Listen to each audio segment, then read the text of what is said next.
Թրաֆիքինգի դեպքերի բացահայտումը տարեստարի ավելանում է։ Եթե 2024-ին բացահայտվել է 25, ապա այս տարվա 7 ամսում 20 դեպք։ Դեպքերի կանխարգելման եւ իրազեկվածության բարձրացման նպատակով արդեն 5-րդ տարին է Հայաստանը միանում է Կապույտ Սիրտ համաշխարհային արշավին։ Արշավը նախատեսված է իրազեկելու հասարակությանը, ինչպես ճանաչել թրաֆիքինգի տարրերը, ինչպես կարելի է արձագանքել դրան, որտեղ դիմել, եթե հավանական թրաֆիքինգի դեպքեր են արձանագրվում, եւ հիմնական նպատակը իրազեկման եւ տեղեկատվական արշավների միջոցով հանրությանը իրազեկել, փորձելու կանխել հանցագործություն եւ պաշտպանելու հասարակությանը։ Պետական մարմինների եւ հասարակական կազմակերպությունների համատեղ աշխատանքի շնորհիվ վերջին տարիներին նկատվում է իրազեկվածության աճ։ Մենք ունենում ենք շատ հաճախ դեպքեր, երբ զոհերն իրենք են ինքնանույնացվում, սա եւս կարող ենք արձանագրել, որ իրազեկվածության մակարդակի բարձրացման հետևանքով է տեղի ունենում։ Վերջին 3 տարում գրանցվել են եւ սեռական եւ աշխատանքային շահագործման դեպքեր։ Աճի միտում ունի աշխատանքային շահագործումը։ Գենդերային տեսանկյունից հավասարապես եւ տղամարդիկ եւ կանայք են ենթարկվում շահագործման, եթե նախկինում մեծ հաշվով զոհերը կանայք են եւ դեպքերն արձանագրվում էին արտերկրում, այս պահի դրությամբ կարող եմ փաստել, որ դեպքերն արձանագրում են հիմնականում Հայաստանի Հանրապետությունում եւ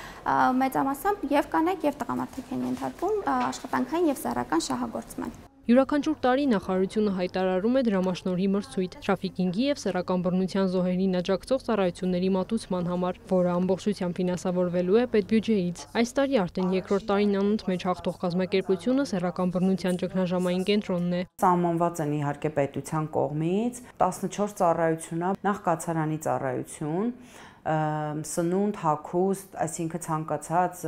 ինչ կենցաղային կենսապայման ապահովող է, իրանք կարիք ունեն եւ դա անկախ նրանից տվյալ անձը գտնվում է կացարանում, թե կացարանից դուրս։ Աջակցություն մասնագիտական, հոգեբանական, սոցիալական, փաստաբանական, իրենք նաեւ կարող են ուղղորդվել եւ ոնց որ ստանալ կրթության աջակցություն։ 2 տարվա ընթացքում կենտրոնը աջակցություն է տրամադրել թրաֆիքինգի ենթարկված 54 անձի, 7 անչափահասներ են։ Հիմնականում այս շահառուների շրջանում երկու տեսակի թրաֆիքինգ է եղել, աշխատանքային, որը շատ ավելի շատ, եւ եղել է սեռական շահագործում, թվով ավելի փոքր, ոնց որ փոքրաթիվ ավելի այս դեպքերի, բայց մենք չենք կարող խոսել, որ սա այն պատկերն է, որը մենք ունենք այսօր Հայաստանում թրաֆիքինգի, որովհետեւ կարծում եմ, որ շատ դեպքեր դեռ մնում են անբացահայտ։ Հիմնականում